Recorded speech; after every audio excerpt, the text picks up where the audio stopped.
Welcome to the In My Opinion Show with Ronald Barry Robinson and friends, seen on the internet 24 hours, 7 days a week. To access, go to our very own channel, type in capital letters RBRIMO. You can also reach us through YouTube and Google. You can also view our programs on Flint, Michigan, Comcast Cable, Public Access, Channel 17, every Saturday at 6 p.m. and every Wednesday at 8:30. You can also view our programs on Detroit Public Access Channel 68, 7 days a week. I want to welcome my co-host, Mr. Henry Hatter. Welcome, Ron, and again, Denise, we're so proud of you. Your granddaughter graduated from Howard University, one of the best black colleges in the nation, one of the best colleges in the nation. Thank you. And we're proud of that. Keep up the good work. Thank you. And welcome to you, Miss Denise. Thank you, Ron. Thank you, Henry. And welcome to our millions of viewers worldwide. Let's talk about Memorial Day myth. Memorial Day has African American roots. First one was conducted by former slaves. Seems like giving black folks credit for anything in America except crime and poverty is controversial. And the origin of Memorial Day is no different. Some want to say it started out as Decoration Day, which was started in northern states in 1868, or that the first Civil War soldier's grave ever decorated was in Warrenton, Virginia, on June 3rd, 1861, implying the first Memorial Day occurred there. However, in my opinion, laying flowers on a grave doesn't meet the standard. The overriding consensus is that the first Memorial Day was organized and held by former slaves in Charleston, South Carolina, in 1865 to honor Union troops who lost their lives in the Civil War and were buried nearby. Here's the part that's not true. The first widely practiced observance of a Memorial Day type observance after the Civil War was in Charleston, South Carolina, on May 1st, 1865, during the war. Union soldiers were prisoners of war, had been held at the Charleston race course. At least 257 Union prisoners died there and were hastily buried in unmarked graves. Together with teachers and missionaries, black residents of Charleston organized a May Day ceremony in 1865, which was covered by the New York Tribune and other national papers. The freedmen's cleaned up and landscaped the burial ground, building an enclosure and an arch labeled Martyrs of the Racecourse. Nearly 10,000 people, mostly freedmen, gathered on May 1st to commemorate the war dead. Involved were about 3,000 school children newly enrolled in Freedmen's schools, mutual aid societies, Union troops, black ministers, and white northern missionaries. Most brought flowers to lay on the burial field. Today, the site is used as Hampton's Park. Years later, the celebration would come to be called the first Decoration Day in the North. This was the first Memorial Day African Americans invented, Memorial Day in Charleston, again in South Carolina. What you have there is black Americans recently freed from slavery, announcing to the world with their flowers, their feet, and their songs what the war had been about. What they basically were creating was Independence Day of a second American Revolution. So there you have it. This is good information for Memorial Day and for Black History Month. So as we celebrate recently the Memorial Day, hopefully people will go to their computers and find out for themselves about this little known Black history. Any comments on Black History or Memorial Day? Wow. First of all, that was something that I had not heard before. So that's good information That's good information. So I think that that should be something that is shared with, the community and all communities. So everybody should be aware of the contribution. And I think Memorial Day has probably evolved, starting from that standpoint on to something that is recognized as a national holiday. But I think about Memorial Day, I think Memorial Day is really a kind of a personal day, in my mind, my opinion, that you reflect on your loved ones who have passed on. Certainly you can think about members of the family who are military as well, but I think it's broader than that. I think that it's a time to reflect on the ancestors, the family members, friends, people that touched your life in some way. So, thinking about that, one of the thoughts that I had, I didn't do it, but I had a thought to do it. Downtown Flint, there is a memorial set up for soldiers, and I have done it in times past, but I just didn't do it this Memorial Day past.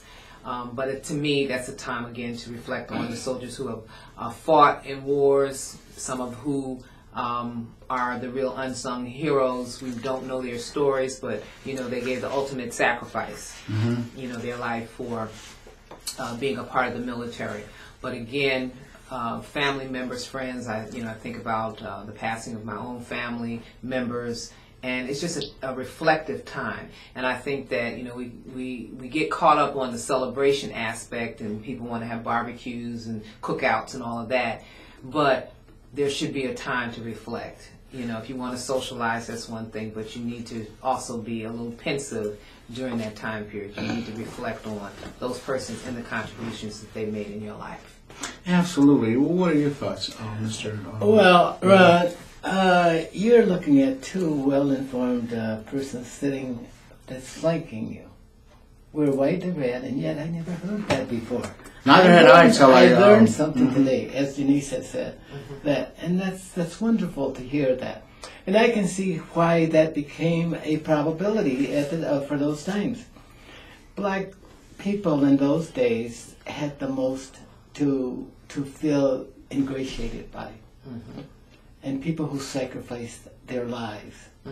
And I can see them probably laying graves on their soldier boys who died sometimes without mercy to provide for their freedom and stuff like that they had long hoped for. But I think, like you said, Denise, that this evolved. It started from the military perspective. And then I think later it became part of the way we celebrate the death of all of our lost ones or passed on from time to time. But it was the problem with this, as we look back, we're criticizing society for not giving us credit for that. But look how creative it was. They did something very, very creative that had never been done before. They respected the dead, the ones who fought for causes for which they lost their lives. And yet it didn't become the big holiday until it was proclaimed by an institution. Hear ye, hear ye, hear ye. That must be the sweep of the rod that legitimizes. That is an official holiday. And that was done by President Wilson, was it? After the First World War? I think I read something like that. Okay. I think that President Wilson did it in the Second World War. I apologize for all of those people in the audience who know the answers and I'm floundering here. Okay. But that means we're on the same side. But I like the idea. I do celebrate Memorial Day. I decorate flowers on mine. I decorate flowers for soldiers. And I not only do that on Memorial Day, but I go out periodically and put flowers on my mother's grave, my dad's, my sister, my wife's, or anything else, my wife, my son. So I have a reason to celebrate, and it's like you say, Denise, a personal thing with you. And I do it for a personal reason on those days. And other days I do it because it's our group celebration of of the war dead. And we have to say a lot about the dead who sacrificed their lives to make sure that we're free here. Absolutely. Well, also too, and I agree with with both of you, but let's take this to another level now. I know these soldiers died, for a cause and so forth, but we still have soldiers dying for causes and so forth as we speak. As we've been inundated with news of the Veterans Administration lately, this disaster is horrendous. Okay, it's a sad history that. Because I know firsthand a number of people that have served in Vietnam and Afghanistan and Iraq. Okay, you give the ultimate. All right, whether it's your life or your limbs, okay, or your mind, to preserve democracy. If that's a word that we want to use. Okay, to uphold the values that we hold dear and so forth. But doggone it, all right, it acts, in many instances that it appears that the Veteran Administration doesn't give a damn about a lot of our soldiers, men and women, based upon recent news accounts, and and it's ridiculous. They come back. They need health care. They're physically damaged, psychologically damaged, mentally damaged. They need rehabilitation. They need care, and they're not getting it. And this is ridiculous. I don't understand it. And the guy that's in charge of the Veterans Administration, he ought to be run out of town. I think he has been. Okay. Yeah, I hope so. Yeah, because I know the people are up in arms. He resigned yesterday. Okay, and that's a good thing. But he's not in it by himself, because there's a whole lot of his administrators. All right, they ought to lose their jobs too. Okay. Okay, and doctors and psychologists and psychiatrists. All right, that allegedly have cooked the books. On these people. All the people want, these soldiers, men and women, all they want is help. All right, help to get back to hopefully a state of reasonableness. And for years they have not been getting this. And I can and I have proof based upon my conversations with some of our veterans. And whether it be in Saginaw, whether it be in Ann Arbor, whether it be in Walter Reed, it's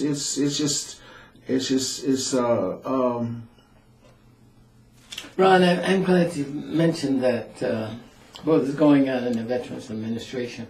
If you want to get Americans outraged, then disrespect the soldiers. And I think that people come forth irrespective of their age, their race, their gender, their belief system, their religions. They all come with anger. And soldiers are, as they age out, they become throwaway people, just like all of us do all the time. But soldiers, we owe a commitment to them for what they did when they sacrificed themselves in war, to assure that a free and democratic society would go on so that we can enjoy it. But I believe that the president has said that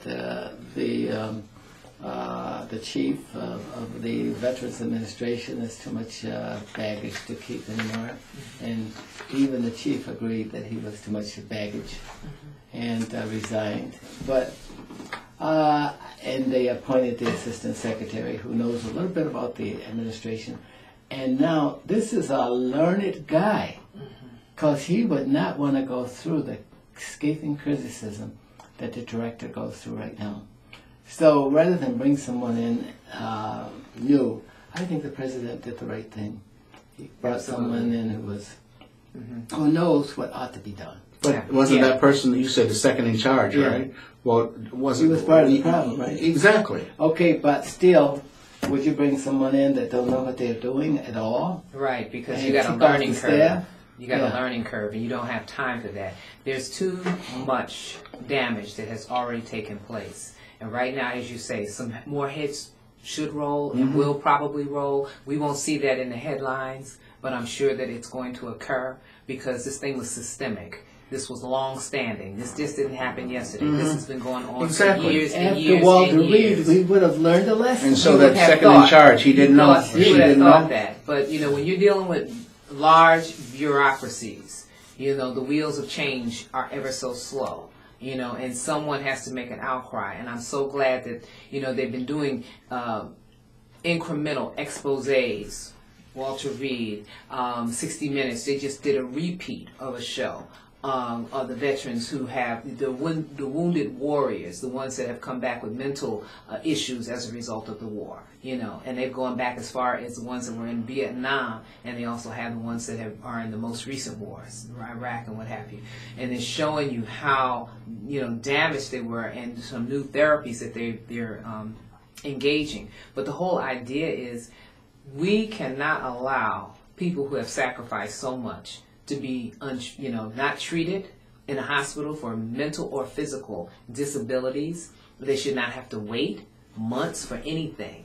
They come back, they should be at the front of the line. You know, if there's anything that should happen in terms of jobs, in terms of anything, they should be at the front of the line. I don't have a problem with it, and no American in their right mind should have a problem with it. And the Romans always did that for their soldiers. When they came back through the portals, you know, the portals in Rome, they came through those portals and they were offered everything that Rome had to offer. They were celebrated. And this is what our soldiers should be celebrated. We used to have a ticker tape parade in this country, because I remember seeing movies of flowers being thrown down from the tall buildings in New York at the end of the Second World War. I don't think that happens anymore. No, well, it definitely didn't happen during the Vietnam War. They were disparaged. They were treated very poorly. Well, I don't think it happens today. Yeah, well, you know, there's nothing happening. You know, there's no real, you know, you have a handful of people that meet folks at the airport or whatever, but, you know, the mass support of those coming back after deployment, we don't see that. We just don't, you know, and that's shame on us. That's how things can get out of sort. And the next generation of leaders will soon forget this, and we'll have to go cycle through this again. Maybe we should have term limits on people who serve in that capacity. 10 years, and then, you know, you need to revolve out for 10 years, for 5 years, or for a year, just so that you so that you keep this kind of an issue at the forefront. Right. So that, you know, and it's shameful that, you know, that's shameful, disgraceful that thousands of our veterans have died, okay, and will die because of this incompetence. Definitely agree with that. And, you know, and I agree with you, you know, to a certain degree in terms of, you know, this person that should know, you know, the inner workings and the policies and procedures and the protocol of the Veterans Administration. But even second in command, you would think that, you know, he would have alerted, you know, the head guy that resigned. You don't challenge, you know what I mean? Boss. But sometimes you have to. Sometimes you have to. But Ron, I've challenged my boss, you know, when I was working before I retired several times. Yeah, I caught hell, absolutely, but I felt good about it. All right, because I knew I was right. Ron. Yes. If you are getting information from your subordinates and you are expecting them to give you honest information, that's what you have to go by, because you can't be at all of the veteran hospitals, you cannot be there at all the staff meetings, etc., etc. So you're looking for good information from the people who are in those positions, and if they give you wrong information or, you know, misinformation, or actually just flat out lie to you, what are you to do with that? What are you to do with that? So yes, you know, the head of veterans, he took the fall. He took the fall. And perhaps he probably could have done a little bit more investigating, but by that time this thing has blown up. And so now, he's no longer in that position. But the person who's in second in command, because this is such a hot topic and it's such an emotionally charged issue, you can believe that that guy is going to do his very best to make sure that there is more accountability, and some people are going to lose their jobs, and they're going to streamline functions, and they're going to get those people who were on a roll somewhere that fell off the roll. They're going to deal with them first. It would be in their best interest, I'll say it like that. Let's hope so. And the other thing, supporting what Denise is saying, is that if you brought in a new person, that person's going to be driven by the fervor and the enthusiasm and the exuberance of the public, who thinks that you ought to go in and just cut heads off and slice people into pieces, but get the job done. That is not the proper way to go after methodically changing a despicable position. We have to have people who are knowledgeable, who are stable, secure, and know what the issues are, and won't tick off the staff. And will take the information that's out there, that's useful, and convert that information into an action strategy. Well, that to a certain extent, but sometimes you got to put that foot where it belongs. It's that simple. Okay, right up that old whatever. You got to put that foot where it belongs. Okay, and especially in a situation like this. All right, these people are dying for us. All right, they have died for us. The families, have suffered. The children, okay, they're suffering. Look at the commercials you see on TV. All right, men and women, no legs, okay, arms blown off, head injuries. I mean, the list is endless. Ron, you're making us look bad. Okay, it's endless. Well, we should. If the shoe fits, wear it. You know what I mean. But I'm speaking about, agree with you. And I'm speaking about these our brave soldiers and women. All right, that give the ultimate. All right, even the other day, I got I keep in contact, with my high school and so forth. All right, this was back in the Vietnam days. 3 of my high school classmates. Classmates got killed. All right, and when I was in the Veterans Memorial on the wall in Washington D.C., I looked their names. I looked up their names. All right, I mean, and we played basketball, we played football, we ran track. All right, we went to the senior prom and all that kind of stuff. And for what? They died in vain in Vietnam. Okay, went over there for a bowl of rice. All right, more or less. Okay, got ran out. And then this idiot put us in another war in Iraq. All right, for what? What was gained? Ron, all right? in the worst of situations, there's always another side of that.